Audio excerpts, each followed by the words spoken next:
Go. There it is. We're on. All right, welcome back to Woo! the Desipio Cup podcast. We have a full Wait, when did it get named full the boat. Desipio Cup podcast? When I named it that this year and made that fancy logo. I It didn't says, know you cut me out of it. It says Desipio Cubs podcast. Oh, I cut you out of it years ago.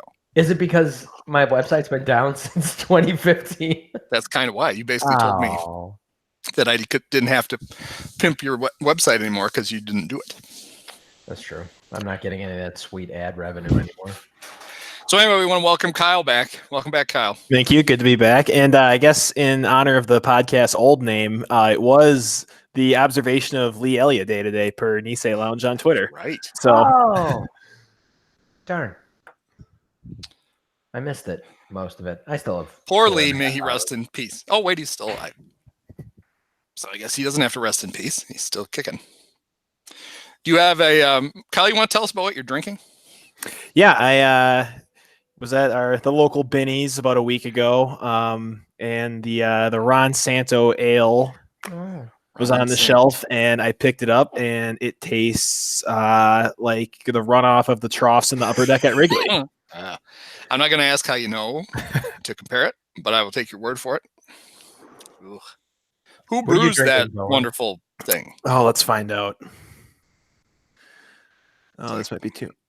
Tell us what. Oh, never mind. You can also use it as a window cleaner. Brewed by 9 Brand Brewing Company, Allen, Texas. So, yeah, there's no good thing they didn't go local.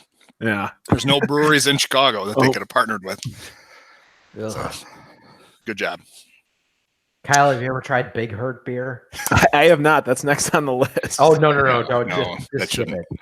it. Yeah, I was curious what the flavor profile was of Santos wrung out jockstrap versus Thomas's sweaty HGH injections.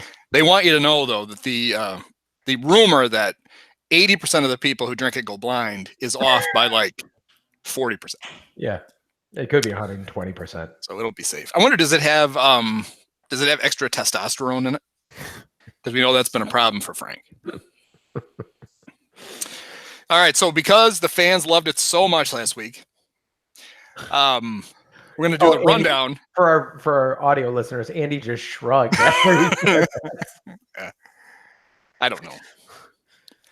Last week, though, I believe was the second most listened to podcast that we've had. How many have we done? 6? Yeah, 6. Oh. I mean, of this current iteration. Oh. This is, I'm sure the old one, back when the Cubs were in like the World Series podcast, I believe 4 million people watched that. Yeah. So we won't compare it to that. So anyway, we have 4 hot topics that we want to talk about in some order. Number 1, I want to talk about the Cub fan code of contact. What is it? Conduct. Cub fan code of conduct. That's too many C's. I want to talk about Chris Bryant's new bat. It's very exciting. We want to talk about you. Why you, not YOU. And what was number 4? God, I've already forgotten. I had 4 things to remember. Addison Russell's an asshole. Oh, that's right. Yeah, what a prick. So why don't we start with, well, those Addison and the code of conduct kind of go somewhat together. At least all that awful news happened the same day. So why don't let's start with Addison. Why don't I read you the wonderful quote that he just had? Oh, I don't have it up anymore. It's good that I prepare. Oh, Jesus Christ. So well for this. Well, you could have done it. I want to hear all this. These are your topics. I think Addison Russell's a saint. It's because you didn't have any topics. I added one. Talk to Kyle. Oh, that's right. Kyle brought nothing other than Ron Santo 10 beer. 10 ale. That doesn't even make any sense. All right. So Addison made it almost 2 days without reminding us just what a complete asshole he is. This was his quote after today's game. He got asked about being booed. And he said, now part of this is completely factual. I'm a baseball player for the Chicago Cubs. I'm one of the dudes in this clubhouse. I'm one of the guys who go out there and put their bodies, what do you think? Maybe he said ass. I don't know. He works blue. On the line. We do it because we love it. We want to win, and we want to bring another championship to Chicago. Everything's pretty good so far. And now, and if hometown fans want to boo someone that's trying to help bring the team a World Series again, then that's on them. So the first factual part of that quote reminds me of what everyone said about Daniel Descalso when they signed him. Like that seems like all the platitudes they said around Descalso. Like he's just a dude, just a guy who's here to win. Like, shut up. He packs his lunch pail every day. puts on his hard hat. Shoes on one at a time. They're both left. So I when this all went down, I was talking about this with my brother-in-law, one of my brother-in-laws, and I said, that dude is never going to take he's never going to be in a Cub uniform again. And I was pretty confident that would happen.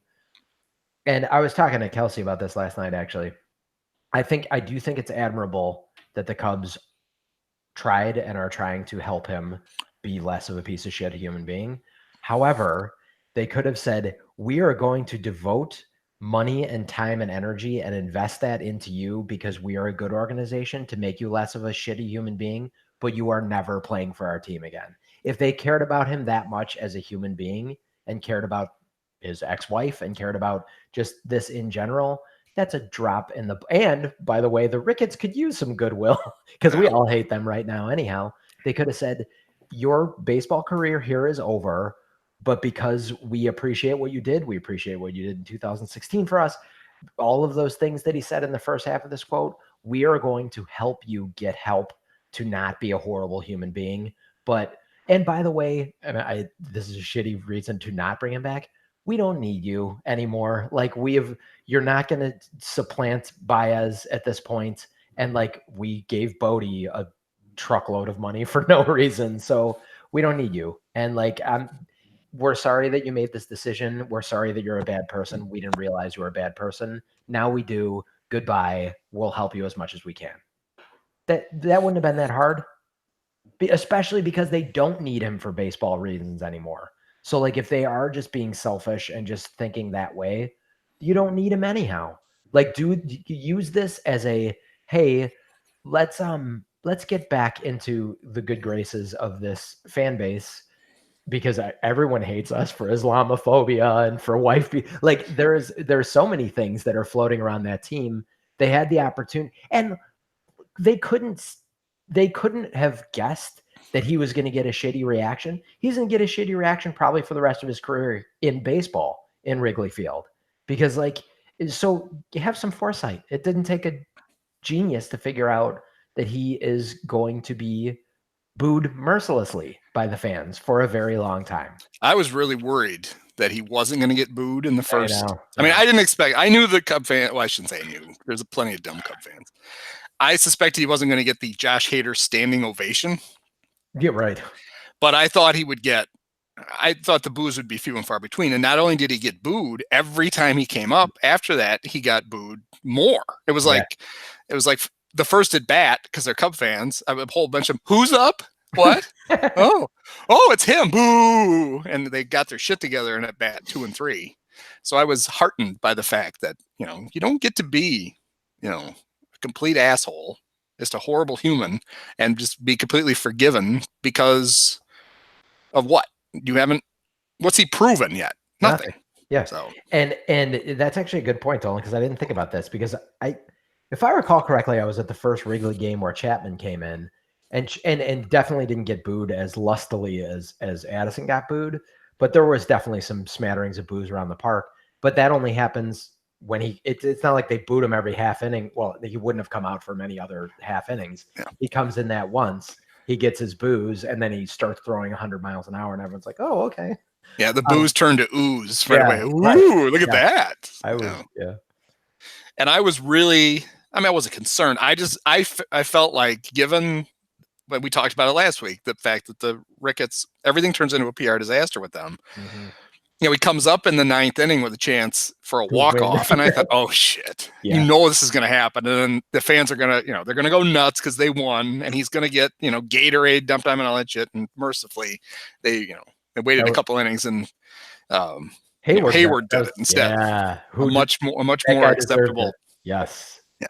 Acceptable unless apparently you're a fan in the stands that is white, because I guess we shouldn't segue directly into that, but that's a damn good segue into the next segment. That was good. Unless Kyle has anything to add on the Addison Russell. That's why I was trying not to segue. Yes. Yeah, I'll sit this one out. So apparently Kyle is pro Addison. Kyle doesn't want to take a stand. No, he's feeding. I have nothing to add other than the guy's a complete and total asshole. Yeah. That's fair. I think that's fair. All right. So speaking of the transition there to, I watched the game. I didn't notice because I didn't know what to look for. I'm an innocent farm boy from Northern Illinois. I wouldn't have any idea what those signs mean. But we had the asshole sitting behind Doug Glanville, flashing the upside down OK sign, and then you had people who immediately said, "No, that's the circle game or the look at me game." Who the fuck was he playing? Nobody. That's not what he was doing. Okay. He knew what he was doing. Even Crane Kenny figured out that's what he was doing. That's how obvious it was what he was doing.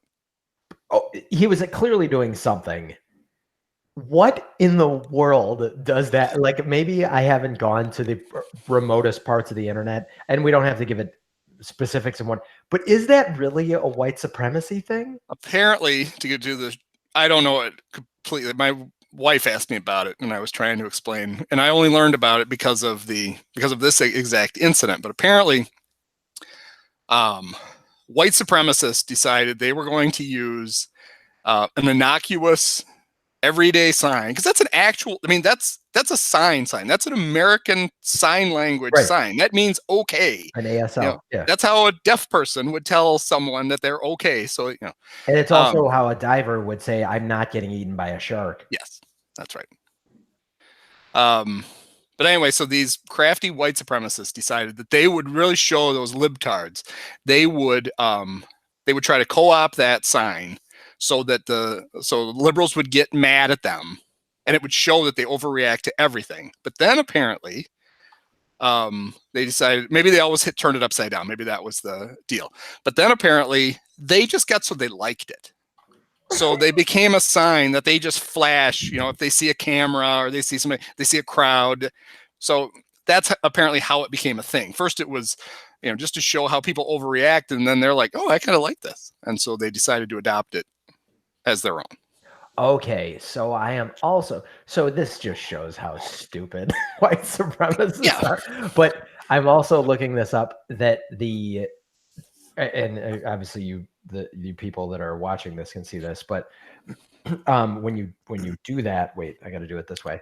You're making a W here, and a P here. So it's very clever. It's like the Brewers symbol, the Brewers hat, the old Brewers, very clever MB. So basically, the Brewer are white supremacists. Yeah, their Friday night hats are white supremacy. Well, that's fine. No wonder Josh Hader loves the play for the Brewers so much. So, okay. Also, not that this would have been acceptable no matter who. If it was LaTroy Hawkins that was doing the sideline reporting, it would have been acceptable. But Doug Glanville is one of the best things that's happened in the Cubs broadcast since JD. I guess maybe it's even pre-JD. Doug Glanville is a goddamn is a very, and again, this is not saying that this would have been fine if it was Hawkins or Milton Bradley or any of the shitheads that have come through here. But come on, man. Doug Glanville, I want that dude to stick around, and I want him to have DeJesus's job as soon as he needs to get his teeth capped again. So here's the thing I found most weird about the situation was that Crane became the point man for it. I couldn't figure out why Crane Kenny was the guy who went on the radio and he was the guy, other than the fact that I think they can't put Julian Green on the radio right now because the last time he was on, he made a complete ass out of himself about the whole, are the Cubs leaning on the writers and bloggers to write nice things about Addison Russell. So I think that I was thinking, but I guess it was because Crane, as in charge of business ops, would be that would be his side of the organization that would ban a fan if they were going to ban. So I guess that's why it was Crane. But when an issue is this cut and dry, and you're going to do the right thing, and so you're going to get credit for doing the right thing, why wasn't that a time when they put Tom Ricketts out front so that somebody in that family could actually be on the record as doing something that people are like, oh, I'm glad they did that. That was going to be the plan, but then there was a long email chain in which Laura was very pissed off that Tom was getting credit for not being a white supremacist. So she kiboshed that. Maybe Crane was at the front of the line of getting credit for the rare easy win. I imagine it's a lengthy list around there. Well, I believe Cranes are white, so they needed him to be at the forefront of this charge. Well, he's not going to be as popular at the yacht club as he normally is. There's going to be some people there that are going to question him. So the fan, the anonymous fan, which is fine. Part of me wants everybody to know who he is, so you know who the scumbag is. But the other part of me is it doesn't need attention for doing that. But anyway, he's been banned for life from Wrigley Field because apparently there is a Cub fan code of conduct, which I didn't know there was. And so there's a few things that I think they should add to the bannable offenses at Wrigley Field. Number one would be if you cheer really loudly at a fly ball that doesn't go 240 feet into the outfield, you're banned for life. I'm tired of Cub fans constantly embarrassing themselves. If you're in the bleachers on your phone during the game, facing the wrong way, which we see a lot of, you're banned for Wrigley Field for life. If you don't know enough to go back to your seat between at bats, you should be banned for life. There's nothing more fun than having some moron crawl over you during a pitch because they can't possibly wait to do it. So those are just a few of the ones that I'd we want to hear the ones that you rejected from that list. Now that we're on this topic, I was at the game the Sunday nighter this past week against the Cardinals, and I had nice seats thanks to a buddy of mine. Thank you, Kevin, if you're watching.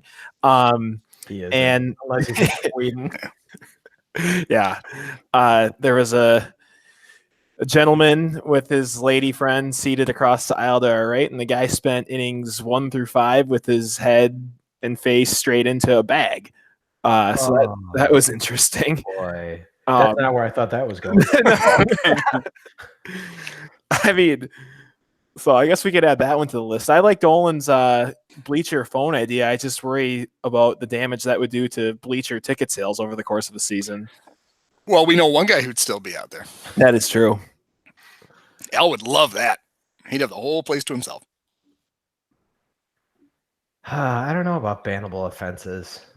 I definitely have seen some people get, I don't think banned for life, but kicked out.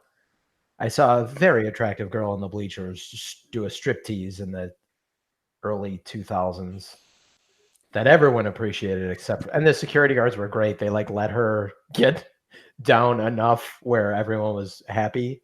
And then they're like, all right, you're out of here. I was like, thanks, guys. How about if you have a White Sox or Cardinal Bartman 03 jersey and wear it to the game? How about this? How about if you wear if unless the Sox or the Cardinals are actually playing in the stadium, to deliberately antagonize if you're wearing just even a Sox or Cardinals jersey. I've gone to Sox games and I've gone specifically rooting against them for the Twins a couple times. I didn't wear Twins gear even, and that would have been acceptable. I certainly didn't wear Cubs gear. Mm-hmm. That's moronic. Those people are the worst. Yeah. I got a bannable offense. Anyone that wears anything Cub related that Ryan Dempster has also worn, like that entire tuxedo, those fucking guys. You know what? I always point this out to Kelsey. You get a personality and you'll get attention that way. Tell funny jokes, tell interesting stories. People will pay attention to you. Don't wear a goddamn afro wig and that stupid suit or those idiotic patterned shirts, although those aren't as the Hawaiian looking shirts. those are hideous, but those guys aren't wanting attention. I think they're actually making a fashion statement. But how about Ronnie Woo Woo? Can we ban him for life too, since we're doing this? Well, I was going to say that's desperate. I was going to say that I will be banned then from whatever U.S. Cellular Comiskiller is now, because when I go to Sox games, I go full Ronnie Woo Woo.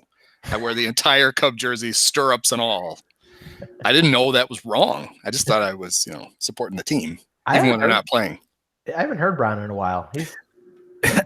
I've been to a couple games this year. I have not seen him, although I was up in the neighborhood once over the winter, and I did see him out and about in mid-December. So as of a couple months ago, he was still alive. He was in full uniform a couple weeks before Christmas. Yeah. Do you think he owns any other clothes? I've always wondered, do you think he owns multiple of those uniforms, or is it just the one? I would guess that he's got the home pinstripe jersey and the blue, but he's probably only got the one pair of pants. Yeah. That's my guess. Those get a lot of wear. Yellow. Ooh, yuck. Kyle, did you see the Dead Guys band that plays around the grandstands at Wrigley? No, I have not. That's a weird thing that the Cubs do that. Like, I think that's cool and neat, but the fact that they look like ghosts walking around kind of bothers me a little bit. Oh, yes. Sorry. They come out with the brass, yeah. Yep. But shouldn't they have? I mean, that they were supposed to be like the 1908 Cubs, right? Mm-hmm. So shouldn't they now be the 2016 Cubs? Yeah, that's true. They don't need to be dead anymore. And they have, and they just have like, instead of like the old brass, they have like auto-tune voices. Is auto-tune a thing in 2016? Yeah. I did in my couple trips to the ballpark this year. I've gotten I don't know how I feel about it yet, but they changed all the section numbering from the aisles to like numbered sections, which is great news for stupid people. But from what I've seen, it's resulted in less confusion, but more people traveling the entire length of an aisle to get to their seat, because now there's multiple points of entry. So I don't quite understand how it was confusing before. You look at your ticket, you find the number that corresponds, and you go up or down that aisle. Like, with that seemed like an easier system to me. I agree. Like, or you go, and then you go left or right. Or you do what I always would do, and you'd walk up and you'd stand right in right where you would enter, and you would hand it to the 1,000-year-old Andy Frayne and go, where's my seat? And they'd be like, okay. And they'd look at it for like a minute and be like it's their first Milwaukee. Time at Wrigley. Yeah. This is Miller Park. Your tickets are from Milwaukee. Oh, thanks. And then you get,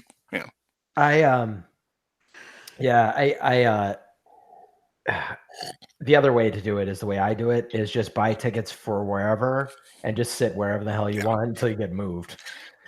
When I'm that guy. Sorry, everyone. I bought tickets one year to see the Cubs up in Miller Park and bought them in the 300 section. And I took my dad, and it's the only time I've ever been to a game where we could not find our seats. I mean, we looked around forever, couldn't figure out how to get there, and finally had to ask a guy. And they're like, oh, well, you need to get on the elevator and go up to 3. That's the only way you can access that section.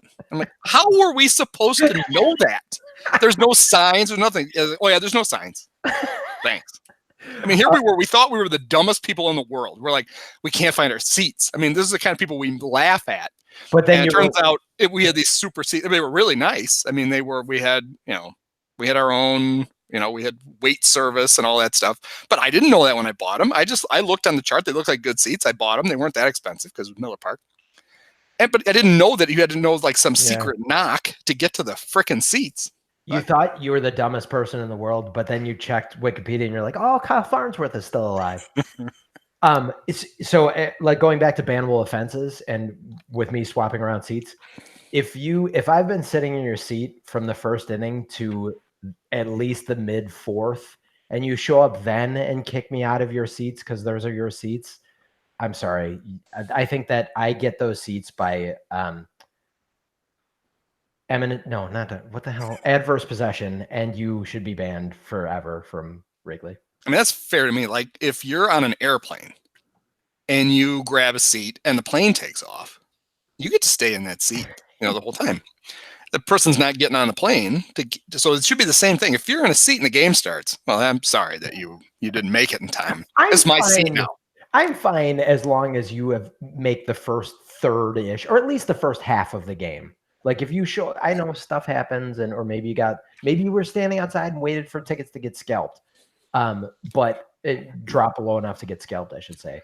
I mean, if you were 10 minutes late to last Friday's game, it was Kyle Hendricks was in the 5th inning by the time you. That's true. Down. That is very true. So, you got to know who's pitching. If it was you today, you could have shown up 3 hours late, and it's still the 3rd inning.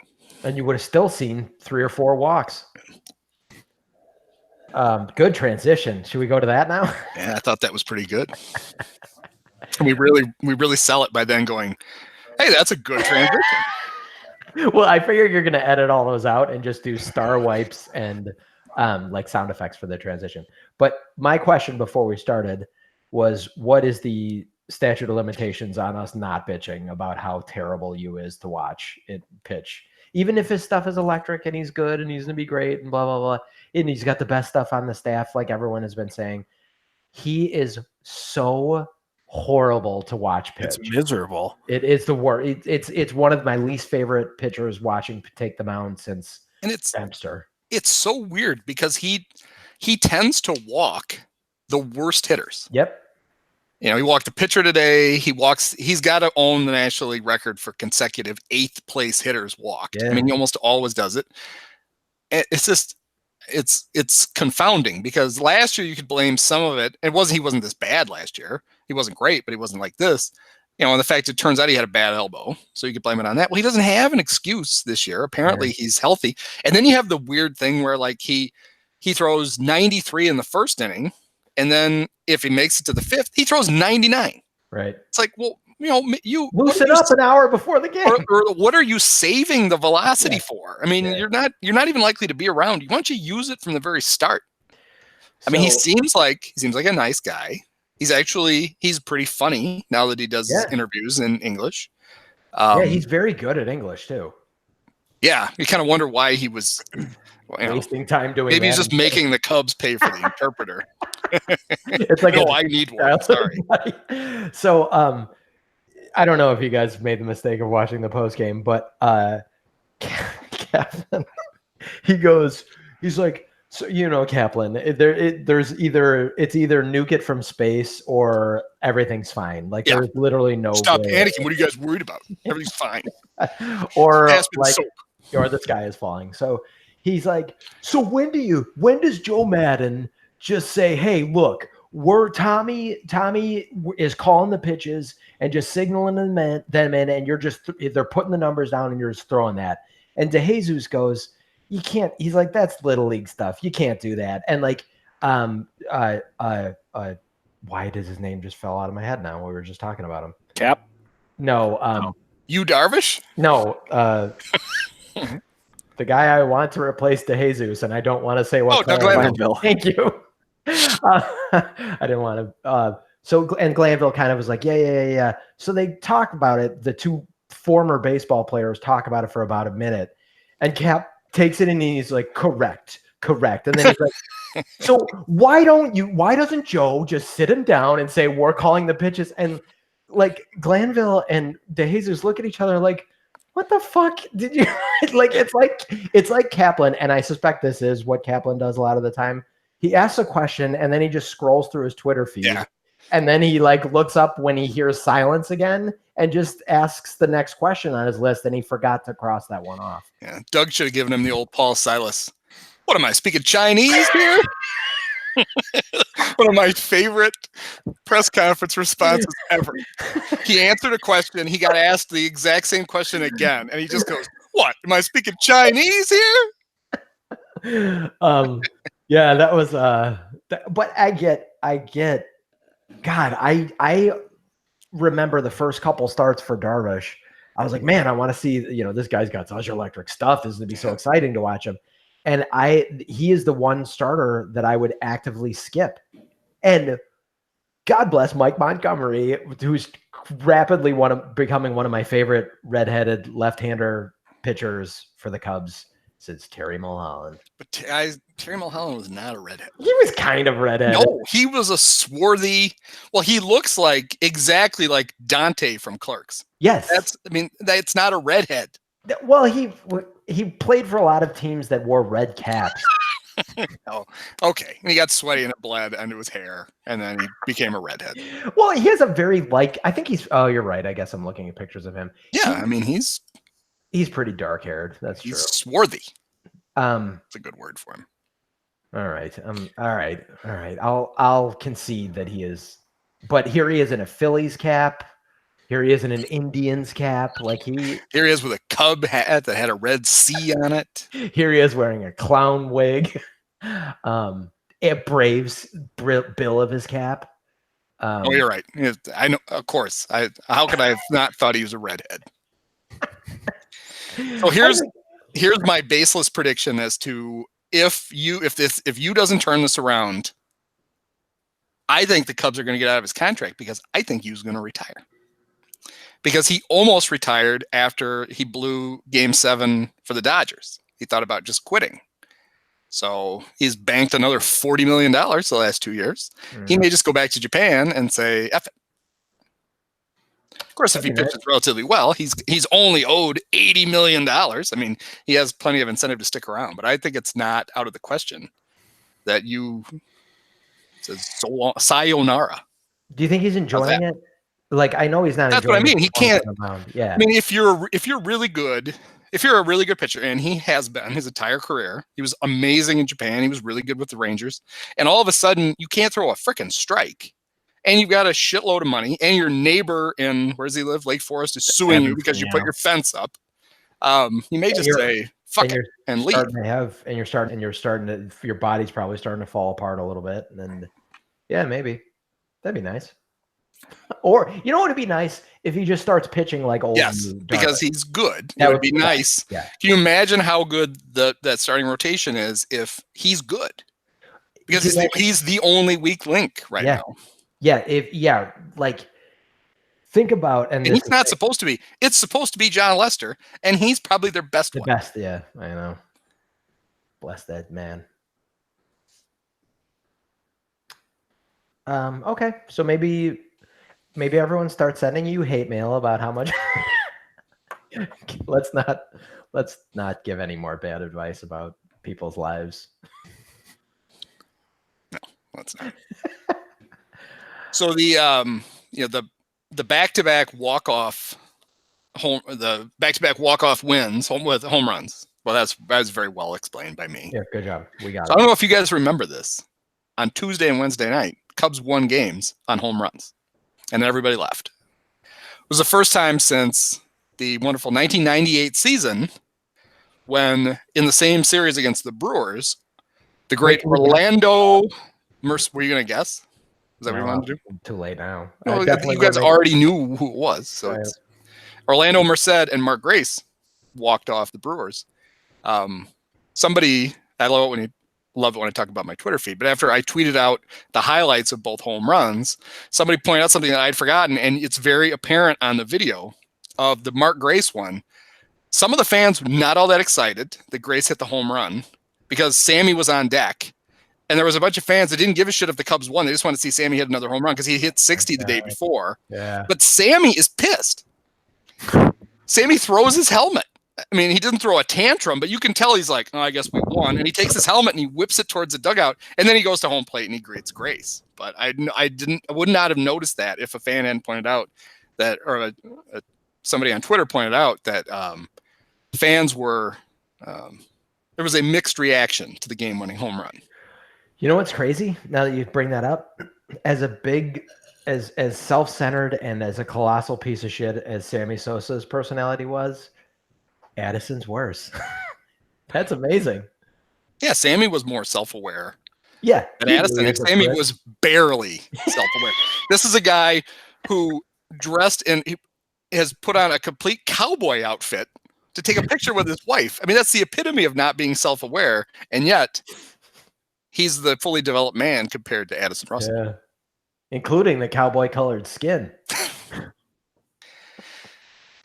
He's got impetigo or something. Mm-hmm. No, wasn't that always Michael Jackson's excuse? He had whatever that disease was, where your skin starts to blotch, and so then he just evened it all out. That's all. Vertigo or something, isn't it? Something like vertigo. That sounds right. Yeah, something like that. What's impetigo? That's an eye disease, maybe. I don't know. Like an eye infection. I think it is. So Sammy had an eye infection, and it turned him very light. And he couldn't see colors anymore. So, poor Sammy. Kyle, I feel like we're talking over you a lot. I'm sorry. Never mind. Dynamite drop in, Kyle. Yeah. Broadcasting school has really paid off. Yeah, the business degree didn't come with a broadcasting minor, unfortunately. So here we are talking about Sammy Sosa's white blotched skin. Yeah, you never thought this would get to this level. Okay, so that's what topic number 3. Hit the dinger. Wasn't that topic number 3? Oh, we hit them all. We did? We're done? That's 4. We blew through all of them. All right, bye. Yep. All right. We'll see you guys next week. So now it's just we just meander and filler. Now we go back to normal podcast mode where we just babble. Oh, okay. If we do want to have some filler time, I want to give a pitch. I do, to one of the funniest, and I don't know why this show is so funny, but I'm gonna have a hard time even getting through this without laughing at it. Relatively new on Netflix. It's a sketch show called I Think You Should Leave with Tim Robinson. Oh, that's the 15-minute one? Oh my God. Yeah. There's probably about there's only 6 episodes. Yeah. It is some of the funniest sketch material, and there's nothing super groundbreaking except for the fact that every concept is so weird, and he has a couple of surprising twists. But oh my God, the very first sketch I had to watch. I've already watched it twice, and the first sketch the first sketch of the entire series, I could not breathe. I was laughing so hard. And this guy, he's got the face for it. He's a great comedian. But this is like, it's one of those, like when Key and Peele first were doing, and frankly through the whole run, I was like, man, how are these guys kind of reinventing and like not doing anything super unique or anything, but they were kind of reinventing sketch comedy even then. And this is just, it is very worth a couple hours of your time to watch this, and then to watch it again, and then to watch it again. It is straight up outstanding. So watch it, please. Now. Right now. To the end of this, and then watch. Stop the podcast. Go watch. I Think You Should Leave with Tim Robinson. I hope that's the name. I'm going to better look this up. So he was on one season of Saturday Night Live, I think. Tim Robinson, yes. Sorry. Was underused. And then him and I can't think of the guy's name. The guy who plays Richard Splett on Veep. Oh yeah, yep. They did Detroiters. He that showed up was pretty funny. Yeah, yeah. And I never saw. And they mentioned that. And Richard Splett. I got to look up his name because that guy is amazing. Yeah. He shows up in a sketch or two. Richard Splett. Yeah. So Sunday is the Sam Richardson. Sorry, is the final Veep ever, and Veep I think is. It's top, underrated. Yeah, top 4 for me comedies of all time. I love that show. Right up there with like Curb, Arrested Development, Seinfeld. Come on, absolutely, okay. Seinfeld. I was trying to figure out where to put The Office and Parks and Rec because those would be the other 2. And Cheers, I love Cheers. 30 Rock. If you're putting Office, yes, 30 Rock. 30 Rock is up there. Let's just go through all of the shows that we've enjoyed. All right, good. I've been preparing for this. I have a list. Let's get this out. All right, it starts with number 1, people. Archie Bunker's Place. Number 1, and then My 3 Sons. Hazel. So. My wife watches. She for the longest time decided just to avoid politics altogether. So in the morning she wouldn't turn on, the Good Morning America, the Today Show, anything. She started watching Antenna TV, and so it was always My 3 Sons and Hazel back to back. And she would watch them. They're unwatchable. I mean, that's just. I'm sure in the 50s that was pleasant, nice little. It's terrible. I've never. They make Leave It to Beaver look like Curb Your Enthusiasm. I've never even heard of Hazel. She was a sassy housekeeper. Oh, what color was she? She was not She did not. She was not the Jeffersons' housekeeper. Oh, She okay. was. So it was not Marla Gibbs. Okay. It was like 20 years before that, or maybe more. Okay. But anyway, just god awful. Never even heard of it. But anyway, I'm gonna miss Veep. I love. Oh. It's a show I actually watch. I always watch it twice because you miss really hilarious, mean things that they say to each other. Yes. Because Make you A, they laugh. say them faster, B, you laugh Yeah. from the previous one and you miss it. It's just amazing. And it's really kind of sad how much they have inadvertently predicted about politics. Even this season, they had Jonah, the idiot man-child, decided that he could get a lot of votes as an anti-vaxxer. And he inadvertently contributed to a chickenpox epidemic because the anti-vax people were following him from thing to thing. Yeah, it was great. It is incredible that Tony Hale just plays one character, Yeah. but he plays it so well that it doesn't matter at all. And anyone that wants to give him that role over and over again should just keep doing it because he'll keep playing the hell out of it. One thing you may or may not know. We were talking before about Avengers Endgame, and now I want to spoil it all because it's been too long. But it's directed by Joel and Anthony Russo, who directed a lot of Arrested Development episodes. Yes. And I kept waiting. In Infinity War, Tobias in all the blue makeup is actually in it. The camera pans by and you have to like pause it. But there he is. David Cross in full makeup is in it on another planet. But I kept waiting for them at some point during Endgame because things, I'm not spoiling to say things are going bad. I kept waiting for somebody to go, I've made a terrible mistake. I just thought for sure they were going to do it. I thought you were going to say because I know about the snap or whatever, but that there was going to be if I snap, I give me a line. Well, never mind. I thought you were going to have a narrator moment. Well, I don't want to spoil it, but the way they thwart Thanos is that a seal, he has the Infinity Gauntlet on, and a seal bites his hand off before he can snap. It's part of his army training, mother. Here is what I was thinking you were going to say. So Spider-Man, let's just say, comes up and is like, you guys, we're going to save the world. And the narrator, they did it. Yeah. I should have had Ron Howard just drop in something. Yeah. So in my silence over here, to complete doing research, it's always good to do research during the show. You watched all of Endgame. I did. Yep. I was perusing fan graphs, and I think this is interesting. So among starting pitchers in Major League history with at least 650 innings pitched, so starters with 650, who is the number one all-time leader in strikeouts per 9 innings? Yu Darvish. Yu Darvish is number 1. Terry Mulholland is number 2. This is going to give it away. What very fitting former Cubs are right next to each other at 6 and 7? Pryor and Wood. Yep. So I think of all the leaderboards on that you can sort by in Fangraphs here, having those 3 in a top 10 together is just goes to show that if you make that list, your career is over at 30 because you've thrown your elbow to smithereens. Okay, if we're going to talk about baseball again, so do you think I feel like Darvish pitches like I play like MLB The Show? Like I'm pissed if they put the ball in play. Like I'd rather just strike people out. And I feel like he doesn't realize his stuff is so good that Montgomery obviously doesn't have as good as stuff, but pitches to ground ball contact and just gets guys out in 2 or 3 pitches instead of going 8, 9, 10 pitches every fucking at bat. And if Darvish would just trust his stuff, those guys would get themselves out, but I feel like he's just trying to strike every person he faces out.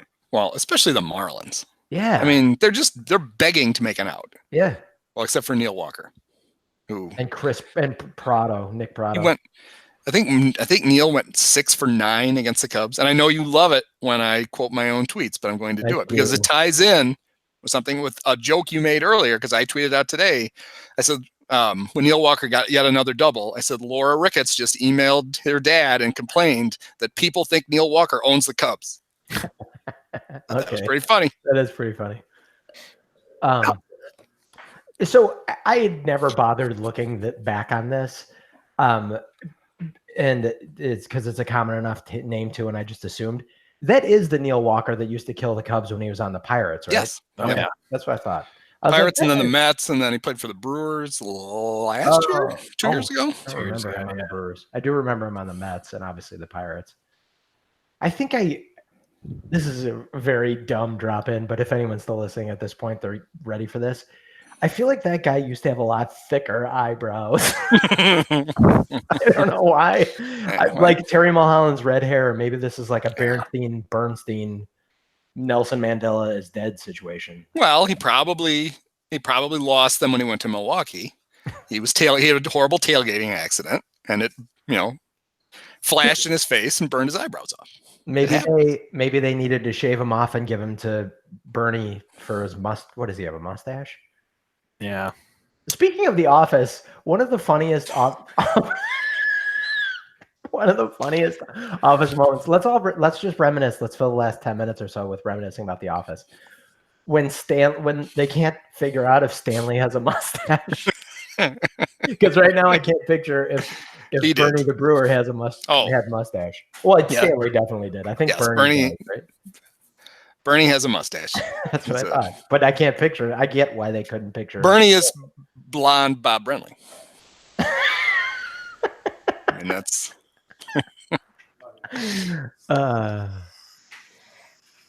he's auditioning for a job in the front office somewhere. Yeah, every game it's Bernie, just politicking for another job. Well, boys, that seems as appropriate of a baseball way to end this I think so. as any other one. It's pretty good. So the Cubs won 10 out of 11. They have big series with the Brewers coming up, and we didn't cover any of that. But that's fine. People shouldn't tune in expecting us to get to relevant things. Well, wouldn't you think that's no fun. If we were so concerned about talking about that, we would have started with that? Yes. Oh, I agree. It doesn't bother me. And Andy, remember when I was trashing all Cubs bloggers a few weeks ago? Why would anyone be listening to this looking for insightful breakdown? Yeah, if you are, you've got problems, man. Yeah. You're here to be entertained. We'll talk about random old episodes of The Office and Neil Walker's eyebrows. And if you're here for more than that, you're barking up the wrong tree, sister or brother. Or however you say sister or brother in Sweden. Sister, ja, brother. We really should do an entire segment every week in Swedish. I'm down. I mean, we gotta play to our, we play to the audience. We can't do that though, because then just to keep everything fair, we'll also have to do one in French. Yeah. For all those Francophiles. I noticed the Irish were starting to close in on the French on their demographics. Yes. So they have 2 people? Yeah, 2.5, I think. 2 people and a leprechaun. 2.5. All right. So, the Cubs had a pretty good week, and they're in first place. They're in first place. They haven't lost a series since I don't even remember when. It was maybe the last time they played the Brewers. It was the last Milwaukee series. And so my good friend Mark Gonzalez wrote a thing today about Kristen Yelich is ready to get booed at he's gonna get a hostile reception at Wrigley. It's like, did they trade Ryan Braun? I mean, we've already got 2 guys to boo. We've already got Ryan Braun and Addison Russell. I mean, honestly, how many people can we boo in one series? Yeah. I didn't get why he thinks we hate him. I mean, he's a pain in the ass because he's good, but now the only was he making the argument that we're mad that Baez didn't win the MVP?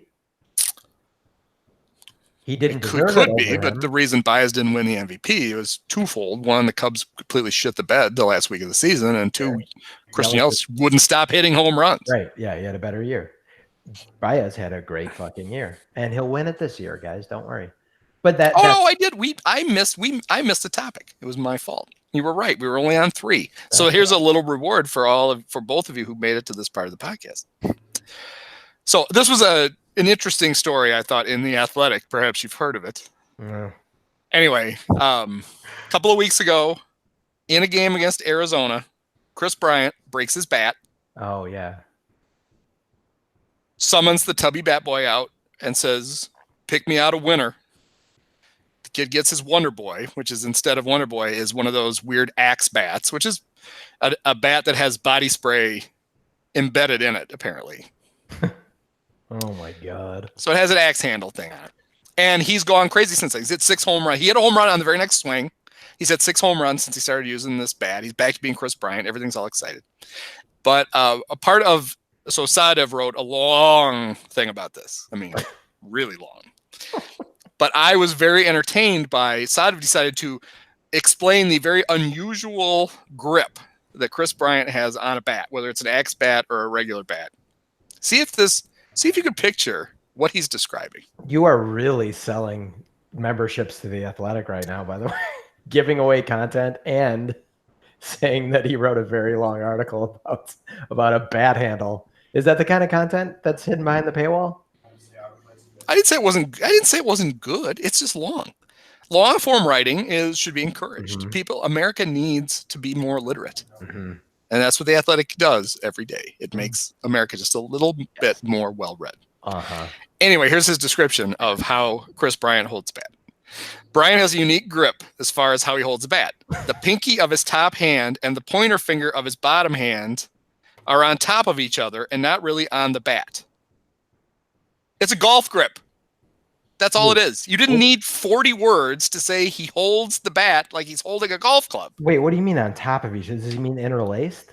Yes, just like now for those of you who are watching the video of this, everyone holds a golf club. That's not how I hold a golf club, and that's also not. They're not on top of each other. Like this finger is over normally holding a bat. They're on top of each other. That's not on top of. No, look at. Yes, this one is on top of this one. It's a golf grip. That's all he does. That's not how everyone grips a golf club. First of all, that's how you're supposed to. What? That's how Arnold Palmer taught me how to do it. Actually, okay. I was drinking Arnold Palmer's. You should just say that they're interlaced. They're interlaced. All right. So if it's really on top of it, which I don't think it is, you couldn't hold a bat like that. I could barely hold a pint glass like that. Although you'll try it. But this, I mean, there's no your fingers just normally holding are on. This one is on top of this one, so that's the worst description ever. All right, let me read what he said again. Yeah, read. I took it to mean instead of top pinky is on bottom index finger, right? You've got index finger over pinky.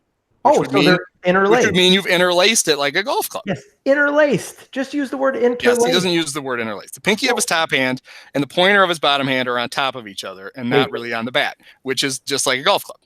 It's not really on the club. Hang on. Let's say this again. The pink. I guess he doesn't. They're not on top of each other. They're on the back of your other hand. They're in between. This is stupid, and it's a very visual. This is a very visual thing. How else would it be, though? Would it be? How would you? Like a normal person just holds a baseball bat. You make 2 fists, right, around the bat, and there you go. You're ready to go. But I'm not arguing that's no. Now I'm not arguing either. Now I'm trying to figure out what the hell he means. Right. Now Exactly. I immediately visualized index finger over pinky. And that's how you hold a golf club. And I thought, why didn't you just say he holds it like a golf club? But now looking at that description, I don't even know what it means anymore. So read this one more time and let's all do it. I'm the one who used interlaced. He didn't use that word. That's what I used interlaced. So read it very slowly and let's all try and do with our hands. And I'm not going to do it left-handed. Well, it's not going to because he's not specific enough. Yeah, he needed another 1,000 words. The pinky of his top hand and the pointer finger of his bottom hand are on top of each other and not really on the bat. I took that to mean on top of each other, like linked together. Yeah, but like they're not on top of each other. They're on top of your other. Everyone at home do this as Dolan's describing this. Interlace your fingers. They're not on top of each other. Like if anything, Like, okay, but if they're on top of each other, then other. it's even more ridiculous because he holds the bat like Normally. every other person in the world. I know, and that's my only argument is that it's a very stupid. I agree with you, Andy. He's trying to say interlaced, but he didn't. Yeah. In those, so I'm going to read 10,000 words. Think of the word interlaced. All right, so I'm going to play Sahadev's editor. I'm going to fix this for him. So I'm going to say Brian has a unique grip as far as he holds the bat. The pinky of his top hand and the pointer finger of his bottom hand are on top of each other, and he holds the bottom of the bat with his teeth. Because that's the only way that would be unique. The only thing unique is the way he described interlacing your fingers. And I bet but we're the ones who described interlaced. He didn't. Sahadev doesn't say interlaced. He just says he's got one finger on top of the other one. That's what I'm saying. The only way that would be the most unique way of describing interlacing your fingers is what I'm saying. That means his bottom hand is very dominant with his swing. The oval of the handle of the axe bat gives the hitter a lot more grip strength without needing to hold the bat as hard. That doesn't make any sense. Which helps with their swing and gives the batter a lot of control with their bottom hand. How about he uses a wiffle bat now, and it's amazing that he hits the ball 110 miles an hour with a piece of plastic. So I'm glad we got to that because I thought for sure I managed to confuse myself with it. I have less of an idea. Fault. That's a terrible. I have less of an idea how Chris Bryant holds the bat than I did before I read that. I think, Andy, we're all 100% right in what I guess we could just look at him hitting, but like I think we're all 100% correct in thinking that he's interlacing. Yeah, because that's a weird. If you've got a unique, that would be unique because that's fucking weird. Yeah, how does one learn to hit like that? Or why would you be taught that? That's odd. Yeah, because it makes sense to hold a golf club like that because you're holding it below you. Like you're just trying to keep this bottom wrist firm, and you're set up below, and then you just pull it back, and it keeps it nice and firm. But with a baseball bat, you're already holding it upright. Why would you bother with this crap? Well, and if you have a one-handed follow-through, I feel like church, and here's the steeple, and turn it over, and there's the people. I mean, you might as well do that. I feel like if you have a one-handed follow-through too, in golf, that's right. How does he? Maybe that's how he hurt his shoulder. He forgot to let go, and he pulled his pinky out of socket. Ripped his pinky off. He ripped his pinky off and threw it into the stands. That's a nice gift for a fan. Remember apparently he threw those bats? When he hit the walk-off home run on Tuesday, he threw his jersey into the stands. Oh. So some lucky fan got his jersey. But who knew that last year in Cincinnati, he threw his pinky into the stands? That's even better. Do you guys think it's a little bit of a weird tradition to rip the walk-off dude's jersey off of him? Yeah, and how do you like the new Javi has added a new indignity to it where after they dump the Gatorade, then Javi has a smaller bucket full of water and he sneaks up and he gets it up your nose. He goes up under and then runs away like it's the funniest thing he's ever seen in his life. He did it to both Bryant and Hayward. He had the one last year. He did it with a jug of what looked like a jug full of this stuff. Oh, yeah. Javi can do no wrong. Javi hit me with the piss bucket. Yay. Oh, this description of this interlaced fingers bothers me. We have to try and make a conscious effort, everyone, because I won't watch the games, but watch the games this weekend and see if Bryant is interlacing his fingers. If interlaced fingers would be a better description for it. Because pinky on top of they're on top of each other. That's every little leaguer in the world bats like that. Who cares? Yeah, so they're either on top of each other like that. They can be on top of each other like that or like that, I guess. But you wouldn't even say that. You would just say this one is on top of this one, not that they're on top. You can't make your fingers be on top of each other. One of them's on top. Not if you're going to hold the bat. One of them's on top and one of them's on the, I don't know, whatever. Maybe, what if this is like it's like an F chord that he's fingering and it actually is really complicated looking and we can't figure it out. Well, speaking of, fingering? Holding the bat awkwardly. Yeah, because if I did that, the bat would fly out of my hands. Like Addison Russell. I guess I see how you're doing it. I guess that I would consider that on top of. Yeah, that to me is the golf grip. That's why when I read it, I'm like, oh, this is a lot of words to say he holds it like a golf club. But then rereading it on the air or on the pod, we're all holding up our now I don't even know that it doesn't say what I thought it said. What were we going to say about Russell?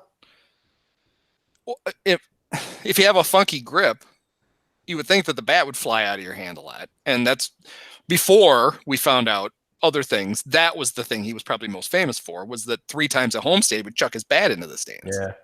It was the Ricky Gutierrez. That has to be from somebody, a batting coach advising you not to grip the bat too tight.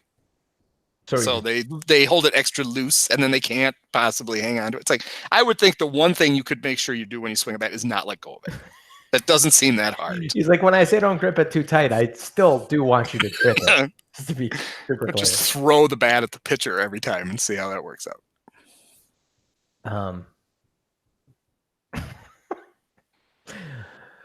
Well.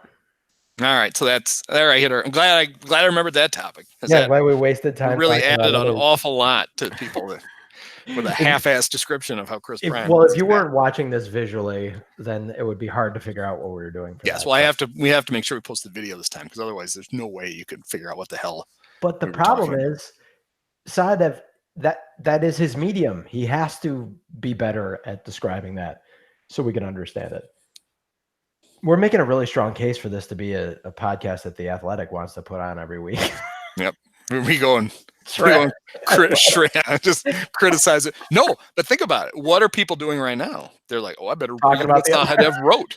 There you go. Well, you just read it on air. You just play it back. No, I read 30 words out of 3,000. So there's plenty more there. And that's good stuff. I really did think it was interesting that he broke his bat.